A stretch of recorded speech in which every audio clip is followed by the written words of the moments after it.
तो वीडियो में आगे बढ़ने से पहले अगर आप चैनल पर नए हैं तो सब्सक्राइब करना मत भूलना। तो बढ़ते हैं हमारी वीडियो की ओर। कहानी की शुरुआत होती है कुछ कुंग फू योद्धाओं के बीच, जो पक्षियों की तरह उड़ते नजर आ रहे हैं। इन योद्धाओं में एक लड़का है जिसका नाम ली है। वह अपनी प्रेमिका लीसा के करीब उड़ता हुआ खुद को एक महान योद्धा के रूप में देखता है, लेकिन यह केवल उसका सपना था जो जल्द ही टूट गया। असल जिंदगी में ली अपने पूरे कबीले में सबसे कमजोर था और महान कुंग फू योद्धा बनने का सपना सिर्फ उसकी कल्पना तक सीमित था। अचानक उसे याद आया कि दोपहर का समय हो गया है और पूरे कबीले के खाने की जिम्मेदारी उसी पर है। 10 साल पहले ली को किंग यंग स्कूल में दाखिला मिला था, जो कि कुंग फू का सबसे प्रतिष्ठित स्कूल था। उसने कड़ी मेहनत की, लेकिन बाकी छात्रों की तुलना में वह हमेशा कमजोर साबित हुआ। कुंग फू में असफल रहने के बावजूद ली खाना बनाने में माहिर था। ली जल्दी जल्दी मास्टर और साथी छात्रों के लिए खाना बनाता है। जैसे ही खाना तैयार होता है वह सबको बुलाता है, लेकिन खाने के मेज पर पहुंचते ही उसके साथी मस्ती करते हुए झगड़ने लगते हैं। उनमें से एक अपनी शक्ति से खाना हवा में रोक देता है। तभी मास्टर की पत्नी सुरु आती है और झगड़ा खत्म करने के लिए अपनी ताकत दिखाती है। मास्टर के आने पर सब शांत हो जाते हैं, लेकिन ली के मेहनत से बनाए गए खाने को बर्बाद कर दिया गया था। मास्टर ली से पूछते हैं कि उसकी ट्रेनिंग कैसी चल रही है। ली गर्व से बताता है कि वह जल्द ही पहला लेवल पार करने वाला है। साथ ही उसकी तारीफ करने लगते हैं, लेकिन मास्टर को शक होता है। वह ली की ऊर्जा का परीक्षण करने का फैसला करते हैं। ली कई सालों की ट्रेनिंग के बावजूद मास्टर की शक्ति के आगे जल्दी ही झुक जाता है। पीछे से लीसा, जो मास्टर की बेटी है, ली को सहारा देती है। साथ ही छात्र चुपके से अपनी ऊर्जा ली को देने की कोशिश करते हैं, लेकिन मास्टर को यह चाल समझ आ जाती है। मास्टर एक झटके में सबको हवा में उछाल देते हैं और ली को लेवल पार करने में असफल घोषित कर देते हैं। इसके बाद लीसा चोरी छिपे ली को ट्रेनिंग में मदद करती है। किंग यंग स्कूल में किसी और से सीखना सख्त मना था। अगर पकड़े गए तो या तो उन्हें स्कूल से निकाल दिया जाता या 10 साल दीवार की तरफ बैठकर मेडिटेशन करना पड़ता। ली अपनी ट्रेनिंग में सफल होने ही वाला था कि अचानक उसके गले के लॉकेट से रोशनी निकलने लगी और वह बेहोश होकर गिर पड़ा। लीसा को लगा कि उसके शरीर के अंदर दो शक्तियां लड़ रही हैं, लेकिन दोनों ने इस बात पर ज्यादा ध्यान नहीं दिया और आगे बढ़ने का फैसला किया। ली ने बताया कि 10 साल पहले उसके माता पिता को डेमन किंग ने मार दिया था और उनके पूरे गांव को तबाह कर दिया था। लीसा ने सोचा कि उसे उसी गांव में ले जाना चाहिए ताकि उसका मन हल्का हो सके। बिना अनुमति स्कूल छोड़ना सख्त मना था, लेकिन वे चुपके से वहां से भाग निकले। सुनसान गांव पहुंचकर ली को वह दिन याद आ गया जब गांव नष्ट हुआ था।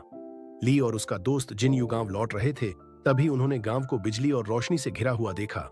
उनके सामने मुखौटा पहने एक आदमी गांव के सबसे ताकतवर योद्धा का पीछा कर रहा था। ली और जिनयू लड़ाई के बीच फंसकर बेहोश हो गए। जब ली को होश आया तो लड़ाई अब भी जारी थी। मुखौटा पहने आदमी हार रहा था, लेकिन उसने ली को देख लिया और उस पर हमला कर दिया। उसने ली के कपड़ों में एक जहरीला कीड़ा छिपा दिया। गांव का योद्धा ली को बचाने के लिए आया, लेकिन जैसे ही उसने ली को पकड़ा वह कीड़ा उसे काट गया। हालांकि कीड़े का जहर भी उस योद्धा को मार नहीं पाया। योद्धा ने मुखौटा पहने आदमी को हराकर भगा दिया, लेकिन ली के मन में इस घटना की गहरी छाप रह गई, जिसने उसकी जिंदगी को हमेशा के लिए बदल दिया। एक जोरदार धमाके के बाद ली और जिनयू जब गांव लौटे तो वहां का नजारा दिल दहला देने वाला था। चारों तरफ सिर्फ तबाही और मृत शरीर थे। दुख और डर से भरे दोनों रोने लगे। थोड़ी देर बाद ली का मास्टर अपनी बेटी लीसा के साथ वहां पहुंचा और ली को अपने साथ ले गया। इसी दौरान किंग यंग स्कूल में सभी 7 मास्टर एक विशेष बैठक कर रहे थे। हर 60 साल में वे अपने छात्रों के बीच एक टूर्नामेंट आयोजित करते थे, जिससे यह तय किया जा सके कि कौन सा मास्टर सबसे ताकतवर योद्धा तैयार कर सकता है। इस टूर्नामेंट के विजेता को महासेना नायक की उपाधि दी जाती थी, लेकिन इस बार मामला गंभीर था, क्योंकि स्कूल के नीचे मौजूद पुराने दुश्मन डीम सन्स अपनी ताकत बढ़ा रहे थे। टूर्नामेंट का उद्देश्य केवल प्रतिस्पर्धा नहीं, बल्कि छात्रों को दुश्मनों से लड़ने के लिए तैयार करना भी था। इसी बीच कुछ लड़के छुपकर शाजू क्लान की लड़कियों की ट्रेनिंग देखने गए। शाजू क्लान की लड़कियां अपनी ताकत और सुंदरता के लिए मशहूर थीं। लड़कों की नजर सबसे ताकतवर लड़की सूकी पर पड़ी। उसे देखने के चक्कर में ली गलती से अपनी छुपने की जगह से बाहर गिर गया। इसके बाद सूकी और बाकी लड़कियों ने उसे पकड़ लिया। बाकी लड़के तो भाग निकले, लेकिन ली को सूकी ने रस्सी से बांधकर चट्टान से लटका दिया और सजा के तौर पर उसके शरीर पर खुजली वाले कीड़े छोड़ दिए। ली के दोस्तों ने कीड़े निकालने की कोशिश की, लेकिन नाकाम रहे। उन्होंने सोचा कि उसे गर्म बर्तन में बंद कर देते हैं ताकि कीड़े निकल जाएं। किस्मत से लीसा समय पर वहां पहुंच गई और उसे बचा लिया। उसने ली का इलाज किया। ली, जो पहले से ही लीसा को पसंद करता था, अब उससे और ज्यादा प्रभावित हो गया। उसने ठान लिया कि वह मेहनत करके ताकतवर बनेगा और फिर अपने प्यार का इजहार करेगा। अगले दिन ली एक झील के पास गया जहां एक ड्रैगन से सलाह लेने की कोशिश की। वह उसके लिए खाना भी लाया, लेकिन असल सवाल यह था कि वह लीसा से कैसे बात करे। टूर्नामेंट अब करीब था और लीसा चोरी छिपे अपने पिता की खुफिया स्क्रॉल्स लेकर आई, जिससे ली जल्दी से ज्यादा ताकतवर बन सके। ली ने ट्रेनिंग शुरू कर दी, लेकिन जैसे ही वह पहले स्तर को पार करने वाला था, दो अलग अलग मास्टर्स की आवाजें उसके दिमाग में गूंजने लगीं। उसके गले में पहना लॉकेट गर्म होकर उसे दर्द देने लगा। यह वही लॉकेट था जो उसे 10 साल पहले मिला था, जब जहरीले कीड़े ने बूढ़े मास्टर को काटा था। मास्टर ने अपनी मौत से पहले अपना सारा ज्ञान ली को दिया था और उसे चेतावनी दी थी कि वह इस लॉकेट से छुटकारा पा ले। ली को अब शक होने लगा कि यह लॉकेट ही उसकी प्रगति में बाधा बन रहा है। उसने इसे फेंकने का फैसला किया और सबसे ऊंची चट्टान पर गया। तभी एक बंदर लॉकेट छीनने की कोशिश करने लगा। ली उससे बचने के लिए भागा, लेकिन बंदर ने उस पर पत्थर फेंकना शुरू कर दिया। भागते भागते ली नदी में गिर गया। नदी के नीचे एक रहस्यमयी रोशनी चमक रही थी। अचानक पत्थर ने अपनी दिशा बदली और ली को वापस ऊपर खींच लाया। बंदर ने ली के हाथ पर काटा, जिससे उसका खून लॉकेट पर गिर गया। इसी क्षण झील के नीचे से एक छड़ी प्रकट हुई। आसमान अंधेरा हो गया और वह छड़ी हवा में तैरने लगी। ली का लॉकेट छड़ी के साथ फ्यूज हो गया, मानो वे दोनों हमेशा से एक ही थे। इस अद्भुत घटना ने किंग यंग स्कूल के सभी 7 मास्टर्स को चौंका दिया। वे समझ गए कि यह ब्लड स्किंग पर्ल नामक खतरनाक हथियार था, जो डीम किंग का था। उसे कैद किया गया था, लेकिन अब वह फिर से जाग चुका था। मास्टर्स को डर था कि डीम किंग अब इसे वापस पाने के लिए धरती पर आ सकता है। उधर छड़ी ली के पास आ गई। उसने बंदर को बचाया और वहां से जाने ही वाला था कि एक मुखौटा पहने औरत ने उस पर हमला कर दिया। ली को ज्यादा लड़ना नहीं आता था, लेकिन उसने जैसे तैसे खुद को संभाले रखा। तभी सूकी और लीसा वहां पहुंची और मिलकर उस अजनबी को भगा दिया। यह घटना ली के जीवन का एक नया मोड़ थी। वह समझ गया कि अब उसकी ताकत केवल उसकी अपनी नहीं रही, बल्कि उसे इस जिम्मेदारी के साथ जीना होगा। अगली सुबह ली ने अपने हाथ को देखा, जहां काटने का निशान पूरी तरह गायब हो चुका था। वह उलझन में था, लेकिन ज्यादा ध्यान नहीं दिया। उस रात वही अजनबी औरत फिर से ली के कमरे में छड़ी चुराने के लिए आई, लेकिन समस्या तब खड़ी हुई जब वह छड़ी को उठाकर ले जाने लगी। छड़ी अब किसी तरह ली से बंध चुकी थी और उसे छोड़ने को तैयार नहीं थी। उस औरत ने सोचा कि ली को मारकर छड़ी को हासिल किया जा सकता है, लेकिन जैसे ही उसने हमला करने की कोशिश की, छड़ी ने खुद ली की रक्षा करते हुए उसे बेहोश कर दिया। अगली सुबह ली उसे अपने बिस्तर पर देखकर घबरा गया। वह परेशान था कि यह क्या हो रहा है। तभी वह औरत होश में आई और मजाक में कहा, तुमने कल रात मुझसे सब कुछ कर लिया, तो अब कम से कम यह छड़ी मुझे दे दो। ली उसकी बातों में आकर छड़ी देने की कोशिश करने लगा, लेकिन हर बार छड़ी वापस उसके पास लौट आती। परेशान होकर वह औरत बिना कुछ कहे वहां से चली गई। बाद में ली को पता चला कि छड़ी उससे बात भी कर सकती थी। अगले दिन दूसरे मास्टर्स के स्टूडेंट्स भी स्कूल में पहुंच गए, क्योंकि टूर्नामेंट अब करीब था। उन्हीं में से एक ली का पुराना दोस्त भी था, जो अब एक ताकतवर योद्धा बन चुका था। जब उसे पता चला कि ली अभी भी ट्रेनिंग का पहला स्तर पार नहीं कर पाया है, तो उसने ताना मारा, तेरा मास्टर ही बेकार है, उसने तुझे ठीक से कुछ सिखाया ही नहीं। कुछ समय बाद ली एक फूलों के खेत में काम कर रहा था। तभी उसने याओ को फूल तोड़ते देखा। उसने चिल्लाकर कहा, फूल मत तोड़ना, उन्हें दर्द होता है। इसी बीच घुड़सवार योद्धाओं का एक दल वहां पहुंचा। याओ ने ली को नीचे गिराकर चुप रहने को कहा, लेकिन जब वह नहीं रुका तो उसने उसे चूम लिया ताकि वह शांत हो जाए। घुड़सवारों के जाने के बाद याओ छड़ी ढूंढने लगी, लेकिन ली ने कहा, मैं तो उसे घर छोड़कर आया हूं। यह सुनकर याओ ने उसे गुस्से में छांटा मारा और वहां से चली गई। हालांकि छड़ी अपने आप ही ली के पास वापस आ गई थी, जिससे याओ को और गुस्सा आ गया। बाद में जब ली स्कूल वापस पहुंचा तो उसने लीसा को एक दूसरे स्टूडेंट के साथ काफी करीब देखा। लीसा यह नहीं जानती थी कि ली उससे प्यार करता है, इसलिए वह अनजाने में उसके सामने ही अपने बॉयफ्रेंड की बातें करने लगी। मेरा बॉयफ्रेंड ऐसा है, वह वैसा करता है। ली मुस्कुरा रहा था, लेकिन अंदर ही अंदर टूट चुका था। गुस्से और दर्द से भरा ली पास की एक चट्टान पर जाकर जोर जोर से चिल्लाने लगा। उसके दोस्तों ने उसे सुन लिया, जिससे शर्म के मारे वह वहां से भाग गया। भागते हुए उसने देखा कि कुछ लोग उसका पीछा कर रहे हैं। तभी याओ उससे मिली और दोनों एक गुफा में छुप गए। गुफा में ली ने याओ से कई सवाल किए। याओ ने बताया कि वह अपने मास्टर से छुप रही थी क्योंकि उसने स्कूल के नियम तोड़े थे। इस दौरान उसने कई बार छड़ी छीनने की कोशिश की, लेकिन छड़ी ने उसकी हर चाल नाकाम कर दी। गुस्से में याओ ने अपना हथियार निकाला, लेकिन छड़ी ने खतरा भांपते हुए उसे फिर से बेहोश कर दिया। कुछ देर बाद जब याओ होश में आई तो ली ने उसे शांत तरीके से संभाला। वह खाने के लिए बाहर गया और जब वापस आया तो देखा कि याओ कुछ पका रही थी। पहले तो ली को लगा कि उसने उसका बंदर पका दिया है, लेकिन वह जला हुआ खरगोश था। इस पर ली ने दूसरा खरगोश पकाने का फैसला किया और छड़ी की मदद से उसे पकाया। याओ ने इसे छका और कहा, यह मुझे मेरी मां के पकाए हुए गोश्त की याद दिलाता है। इस पल में याओ ने ली को अपने दिल की बात बताई। उसने अपनी मां की मौत का दर्द और एक ऐसी जगह पर जीने की इच्छा जाहिर की जहां कोई उसे ढूंढ न सके। ली के मासूम स्वभाव और सादगी ने याओ को कुछ सोचने पर मजबूर कर दिया। वह पहली बार महसूस कर रही थी कि शायद यह लड़का उसके जीवन में कुछ खास जगह बना सकता है। आखिरकार बहुप्रतीक्षित टूर्नामेंट शुरू हो गया। सातों मास्टर्स ने अपने अपने 7 स्टूडेंट्स को चुना था, जो आपस में लड़कर यह साबित करेंगे कि सबसे ताकतवर योद्धा कौन है। कुल 49 स्टूडेंट्स ने हिस्सा लिया। पहले चरण में एक नियम तय किया गया, जिस स्टूडेंट के पास नंबर 1 बॉल आएगी वह सीधे अगले दौर में पहुंच जाएगा। जैसे ही बॉल्स को हवा में उछाला गया, सभी स्टूडेंट्स हवा में छलांग लगाकर उन्हें पकड़ने की कोशिश करने लगे। लेकिन ली, जो उड़ने की कला में माहिर नहीं था, जमीन पर खड़ा रहा।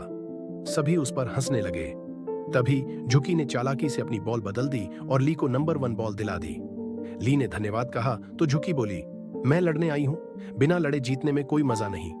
मैंने यह अपने लिए किया है, तुम्हारे लिए नहीं। पहले चरण में 31 स्टूडेंट्स बाहर हो गए। शाम को झुकी को अकेले ट्रेनिंग करते देखा गया। वह बीमार और थकी हुई लग रही थी, लेकिन उसने आराम करने से इनकार कर दिया। उसका लक्ष्य जीतना था, क्योंकि उसकी मास्टर कमजोर हो रही थी और उसे साबित करना था कि वह काबिल है। दूसरे चरण में झुकी ने अपने प्रतिद्वंद्वी को बिना हथियार उठाए ही हरा दिया। उसकी शक्ति देखकर सभी घबरा गए। अब ली की बारी थी। सभी ने उसे कमजोर समझा, लेकिन उसने अपने प्रतिद्वंद्वियों को बड़ी आसानी से हराया। लड़ाई के दौरान छड़ी ने खुद उसकी मदद की, जिससे ली की जीत और आसान हो गई। अगले दौर में ली का सामना अपने बचपन के दोस्त जिंगयू से हुआ। जिंगयू को पूरा विश्वास था कि ली उसे हरा नहीं सकता। उसने ली को पहला वार करने का मौका दिया, लेकिन छड़ी ने अचानक जोरदार हमला किया और जिंगयू हार गया। जिंगयू को यह लगा कि ली ने अपनी ताकत छिपाकर उसे धोखा दिया है। गुस्से में उसने दोस्ती तोड़ दी और चला गया। रात को ली का बंदर उसे झुकी के पास ले गया, जो नदी किनारे बेहोश पड़ी थी। ली ने उसे उठाया और देखा कि वह काफी कमजोर हो चुकी थी। उसने सलाह दी कि वह टूर्नामेंट छोड़ दे, लेकिन झुकी ने मना कर दिया और कहा, मैं किसी भी हाल में जीतूंगी। अगले दिन सभी स्टूडेंट्स और मास्टर्स फाइनल मुकाबले के लिए जमा हुए। इस बार ली के पास उसकी छड़ी नहीं थी। जिंगयू के गुस्से के बाद ली ने छड़ी को फेंक दिया था। बिना छड़ी के ली शुरुआती दौर में ही बुरी तरह घायल हो गया। झुकी ने उसे सरेंडर करने को कहा, लेकिन ली ने मना कर दिया। वह अपनी आखिरी सांस तक लड़ने को तैयार था, क्योंकि वह हमेशा खुद को कमजोर साबित होने से बचाना चाहता था। झुकी ने टूर्नामेंट खत्म करने के लिए अपनी तलवार निकाली। तभी छड़ी लौट आई और ली के घाव भर दिए। छड़ी ने झुकी पर हमला शुरू कर दिया, लेकिन ली ने उसे रोक दिया। झुकी की नाक से खून बह रहा था, जिससे ली ने उसे और नुकसान पहुंचाने से मना कर दिया। इसी बीच डीएम किंग के सैनिक हमला करने लगे। जंगल से चीखें सुनकर कई स्टूडेंट्स वहां गए, लेकिन यह डीम का बिछाया जाल था। एक पपेट मास्टर ने स्टूडेंट्स को नियंत्रित कर लिया और उन्हें एक दूसरे से लड़ने पर मजबूर कर दिया। राक्षसों ने स्टूडेंट्स पर हमला किया और स्कूल के रास्ते को साफ करने की कोशिश की। सातों मास्टर्स ने ली की छड़ी को पहचान लिया। वे समझ गए कि यह वही ब्लड सकिंग पर्ल है, जो कभी डीम किंग का सबसे शक्तिशाली हथियार था। ली और उसकी छड़ी को कैद कर लिया गया। मास्टर्स को शक था कि ली ने काले जादू की ट्रेनिंग ली है, लेकिन उसके मास्टर ने कहा, यह लड़का 10 साल से स्कूल से बाहर ही नहीं गया, यह कैसे संभव है? तभी एक स्टूडेंट भागते हुए आया और जंगल के हमले की खबर दी। मास्टर्स को समझ आ गया कि ली ने कुछ गलत नहीं किया। फिर भी ली और छड़ी को बंद रखा गया। रात में याओ ली को छुड़ाने के लिए आई, लेकिन ली ने भागने से इनकार कर दिया। उसे डर था कि भागने से वह दोषी साबित हो जाएगा। याओ को उसे बेहोश करके ले जाना पड़ा। छड़ी ली की मदद के लिए सामने आई, लेकिन याओ ने उसे समझाया, मैं तुम्हारे मास्टर को बचाने आई हूं, उसे नुकसान पहुंचाने नहीं। लेकिन याओ ने ली को धोखा दिया। वह उसे अपने पिता के पास ले गई, जो कोई और नहीं बल्कि डीम मास्टर था। डीम मास्टर ने ली को देखते ही हमला कर दिया, लेकिन याओ बीच में आ गई। उसने अपने पिता का मुकाबला किया। याओ चाहती थी कि डीएम मास्टर ली को सिखाए, न कि उसे मार डाले। याओ ने पूरी कोशिश की, लेकिन वह अपने पिता की जबरदस्त शक्ति के आगे ज्यादा देर तक टिक नहीं पाई। ली को अकेले ही डीम मास्टर का सामना करना पड़ा। उसने अपनी छड़ी पर भरोसा किया और सातों मास्टर्स के वहां पहुंचने तक डटे रहने की कोशिश की। डीम मास्टर इतना ताकतवर था कि सातों मास्टर्स ने अपनी शक्तियों को जोड़कर उस पर हमला किया। ली ने अपने मास्टर्स की ताकत देखकर दंग रह गया, क्योंकि उन्होंने वही बिजली वाला हमला किया था जिसने कभी उसके गांव को तबाह कर दिया था। उसे एहसास हुआ कि इन मास्टर्स में से ही किसी ने उसके गांव को बर्बाद किया था। लेकिन यह समय बदला लेने का नहीं था। अपने मास्टर्स को संकट में देखकर ली ने उनकी मदद की। इस दौरान उसका शरीर दोनों तरफ की ऊर्जा अच्छी और बुरी को सोखने लगा। अचानक ली की शक्ति एक अलग ही स्तर पर पहुंच गई। डीम मास्टर ने तुरंत समझ लिया कि ली कोई साधारण इंसान नहीं है। उसके शरीर में 3 अलग-अलग तरह की कुंग फू शक्तियां थीं। उसने चेतावनी दी कि ली की ताकत ही स्कूल की बर्बादी का कारण बनेगी। यह कहते ही डीएम मास्टर वहां से गायब हो गया। डीम मास्टर की चेतावनी सुनने के बाद सातों मास्टर्स घबरा गए। उन्हें लगा कि ली को खत्म करना होगा। जब ली ने अपने मास्टर्स को अपने खिलाफ खड़ा देखा तो उसे गहरा धोखा महसूस हुआ। अब वह इतना ताकतवर हो चुका था कि चाहे तो सभी मास्टर्स को मिटा सकता था। ली अपने मास्टर पर जानलेवा वार करने ही वाला था कि अचानक लीसा बीच में आ गई। वह अपने पिता को बचाने के लिए ली के वार की चपेट में आ गई और बुरी तरह घायल हो गई। लीसा का शरीर खून से लथपथ था, लेकिन उसने ली की ओर हाथ बढ़ाया और कहा, पहचानो, तुम कौन हो? ली होश में तो आ गया, लेकिन तब तक लीसा दम तोड़ चुकी थी। इस घटना के बाद झुकी की मास्टर ने उसे ली को खत्म करने का आदेश दिया। झुकी हिचकिचा रही थी, लेकिन उसने अपनी मास्टर की बात मानने का फैसला किया। उसने पहला हमला किया, जिसे ली के एक साथी ने रोक दिया। दूसरा हमला उसके मास्टर ने अपनी जान पर खेलकर रोका। ली का मास्टर बार बार उससे कहता रहा, यहां से भाग जाओ और कभी लौटकर मत आना। तीसरी बार जब झुकी हमला करने आगे बढ़ी तो उसे याद आया कि ली ने एक बार उसकी जान बचाई थी। एहसान उतारने के लिए उसने ली को जाने दिया। ली ने घायल याओ को उठाया और वहां से उड़ गया। उसने याओ से वादा किया, मैं तुम्हें ऐसी जगह ले जाऊंगा जहां तुम्हें कोई ढूंढ न सके। और इसी तरह ली ने अपनी मास्टर्स, स्कूल और टूर्नामेंट को हमेशा के लिए पीछे छोड़ दिया। इसी के साथ कहानी यहीं खत्म होती है। तो दोस्तों, आपको यह कहानी कैसी लगी? अगर आप इस तरह की और मूवीज के बारे में जानना चाहते हैं तो कमेंट में जरूर बताएं और चैनल पर नए हैं तो सब्सक्राइब करना मत भूलना। धन्यवाद।